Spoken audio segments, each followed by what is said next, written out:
Good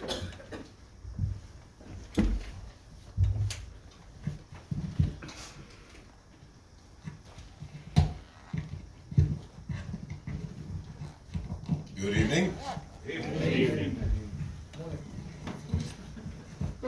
I thought since it had been a little while since I did it, I would give a brief testimony. Some people probably hadn't heard it or maybe forgot about it. So I was working at two menial jobs, which I always like to do. One of them was at Honeybake Farms, and the other was at Zarda Barbecue back in the 1980s, the late 80s.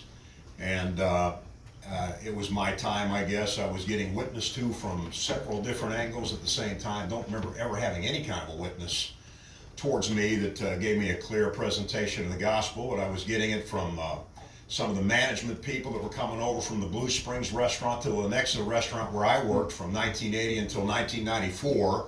So I had spent the first 8 years as a lost person working at barbecue, and then they had the King James Bibles and were doing witnessing, even preaching on the PA after hours, and I was getting a dose of King James Bible doctrine from Zarda employees that I still appreciate to this day, Jeff Ziefel and Randy Blair and Terry Heyer.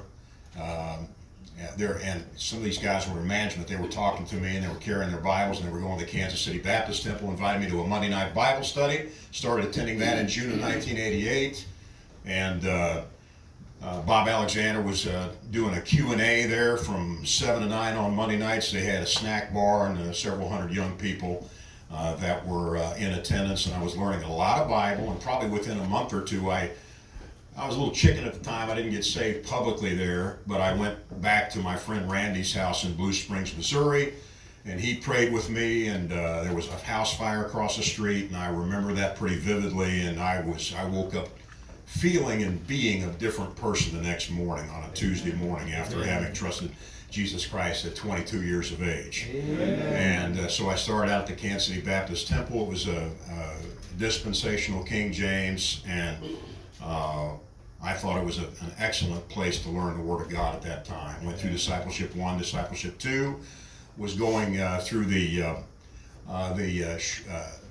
ministries that were published in a little a book you could get, and in the very back of that, you probably know that book, right? It had the street team ministry in the back, because of where it was in the alphabet, maybe, or maybe also because it wasn't really touted very big at that church. But I was drawn to that when I saw it. So we were, I think Mark Velder was already in charge of that ministry at that time, if I remember right. So we started going out to Bannister Mall and witnessing in the mall, and if the husband and wife were there, the wife would be shopping, the fellow would be standing in the hallway, and we'd strike up a conversation with him. Anybody remember the Bannister Mall? And so that's how that thing started. Eventually that moved along into doing street ministry, and he's faithfully been at that ever since. And that has been something that kind of got into my blood back there in the late 1980s. And really, I think what catapulted that forward was probably the Beale Street, when we started going that in the 2000s, learned some things from there, and have been doing that ever since. So that's how I met him. He's always been had some admiration and recognition from his peers. There was you remember that time when there was a bunch of people from the Baptist Temple that had you get a little thing where they all told you how you'd blessed them and done things for them in somebody's house over there right off of 55th Street, back around maybe around 90 or 92 or 4, somewhere in there. I don't remember what year, but they were acknowledging you. It was a get together of a bunch of people, and they were, I don't remember you guys raised money for me to go to El Salvador. Okay, I knew there was a reason for it, so I still remember that. Yeah, I forgot about that. I remember the time the times that we would go to Chubby's after we were out late at the plaza in Westport and had a good time. When I first met the Velders, they didn't have any kids yet, I don't think, or were barely getting started with it. And I always thought, well, after the kids grow up, we'll go right back to where we used to be again and have those late nights and all that. So, but that has been good. The street ministry has been something that really drew me to Pastor Velder, and I don't ever want to stop that. It's in my blood. It's something that's my at least second or third love anyway, behind hopefully my relationship with the Lord and You know, of course, family's important, spouse is important, but man, I do love the street. Man. And really enjoy that, and just continue to pray that the Lord would use us out there as we just try to continue that from here on out. So I had 3 close calls with death right before I got saved. I don't know if anybody remembers those. 2 of them really involved an automobile, and the other one involved where I was working. So I was drinking fairly heavily when I was 18 years old. They had a thing where you could just pay $5 and go in and get all the beer you wanted for like $1 a pitcher. So I was coming back from one of those nights at 18, 70th Terrace and Neiman, going towards Schweitzer to go back to Thousand Oaks Apartments, and I was doing about 55 on a side street in my first car, a 72 Impala. And behind me was a little Triumph Spitfire that was trying to race me, and I lost control and should have gone off the road and down into the creek and flipped the car over, and the Lord spared me from that going poorly. And then the other kind of dangerous thing that happened was when I was living in Olathe shortly before I got saved, driving eastbound on 435 in a little 85 MR2 that I bought when it was about a year old. And the traffic stopped, and by the time I realized it had stopped, I twitched the wheel. It was a mid-engine, kind of almost a 50-50 weight differential on the vehicle, so it didn't spin the way a normal car did or hold the road, but it did just start to go round and round and round, and I landed down in the median between the east and westbound traffic, and God helped me out on that too. I should have gone into oncoming traffic because there was no barrier between the lanes back at that time to stop you from going over to the other side.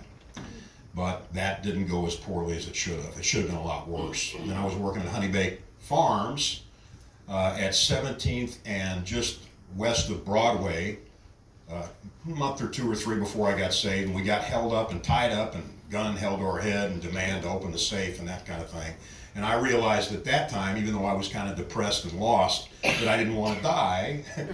And the Lord spared me, and I got saved a short time later. So it was definitely a reality check when that happened. Made the front page of the Kansas City Star. Turn, if you want to 1 Corinthians chapter 16 and verse 12, and I'll show you one of the verses that came to my mind on this decision that I recently had made to, I've always lived, I was born at St. Luke's in Kansas City, Missouri. I've always lived in Shawnee or Merriam or Kansas City, Kansas, or briefly in Independence here, but I've never lived outside of the metro area. I almost moved to Las Vegas to help my mother right before I met Pam, but that kind of fell through.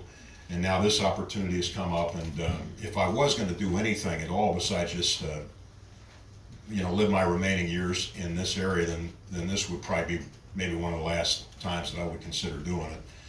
1 Corinthians 16:12 says this. It says, "As touching our brother Apollos, I greatly desired him to come unto you with the brethren, but his will was not at all to come at this time, but he will come when he shall have convenient time." So what I'm doing with that verse, you can tell me when I'm done if I'm taking it too far out of context.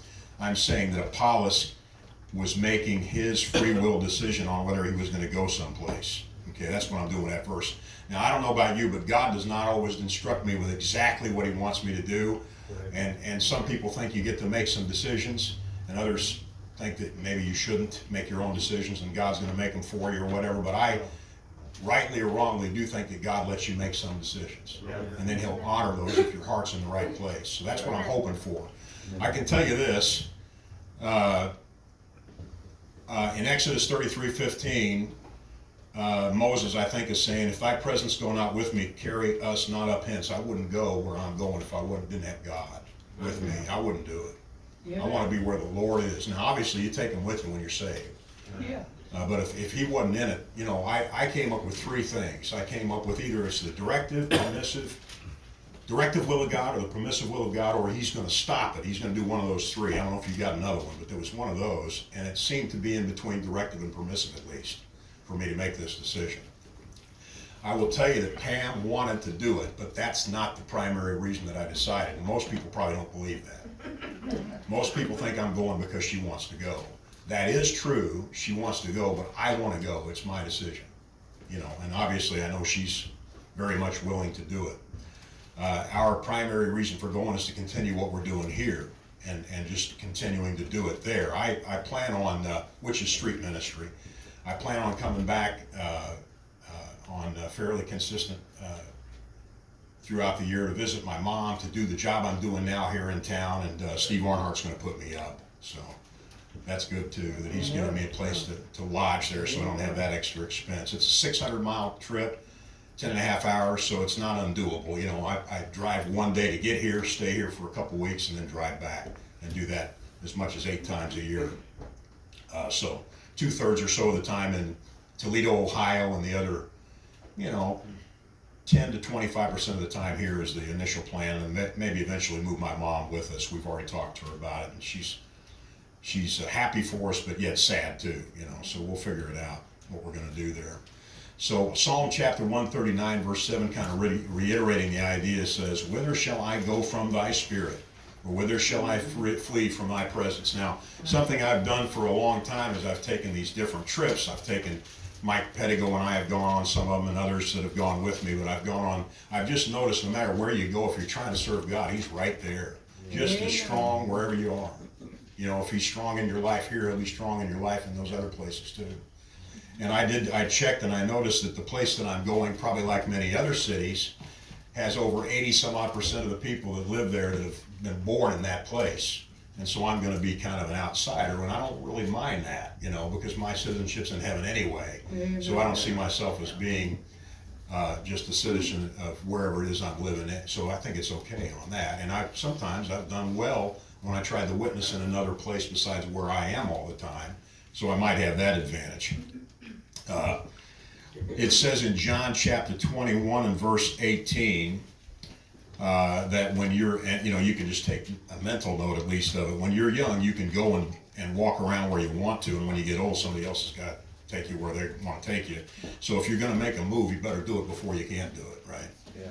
So I'm 59 years old now. If I waited 5 or 10 more years, it's going to be less easy to do then than it is right now. And Lord willing, I'll have some years left in me like Brother Jack does and other older guys that are still trying to do something. In Hebrews chapter 11 and verse 8, Abraham was willing to go out, and he didn't even know whether he was going to go. He didn't even know. So I don't know what's going to happen. I really don't. I've got a plan. I've got things that I intend to do, but it's a little bit more of a question mark going out and doing something like that than staying here. This is more of a comfort zone here than making this move, and the amount of work involved in getting this thing ready and doing it is no small matter. You better, if you're going to make a decision like that, you better make sure you know what you want to do. If I was half in and half out, I wouldn't have gotten as far as I have up till here. It's been a job. I even heard Dave Ramsey, who is a total workaholic, say one of the harder things is making a move. Some of you guys know what that's like. It's hard work. It's physically and emotionally been a job up until now, but the Lord's blessed and helped on it. And I know you guys have varying perspectives and opinions about what I'm doing. Not everybody's on board with it, and I understand that. I really do, but I can tell you right now, if you don't like what I'm doing, I will listen to you. I'm not going to cancel everything. It's too late. I already bought the house, but I'll listen to you. I will, and I'll take counsel from other people, and I have, and I'll continue to do that. But it's one of those things. Not everybody's going to like what you do, no matter what you do. Right? There's no decision you can make where everybody's happy. And I love my pastor and my friend, Mark Felder, and I always will. We're always going to be friends, and I'm always going to do the best I can to be a support and a help to him. I don't want to leave bad. I really don't. That's my heart. I don't want to. I want to leave well. Amen. And Hebrews 12:2 says, "Looking unto Jesus, the author and the finisher of our faith," and that was what kind of stuck out in your message this morning. I thought to myself, yeah, you don't have it up here anymore, but we're going through the pieces that God is putting together, and we see what the end finished product is. Amen. He's the author and finisher of it. We know where we're going to land when it's all over, and we keep our eye on that. So I'm excited for what God is doing here. This is a lively place. God is still bringing this place along. It has not peaked out yet in Little Band. And even at my age, at 59, I hope I'm not already jumped the shark and going downhill yet. I want to keep on going for the Lord. So thank you for listening. Amen.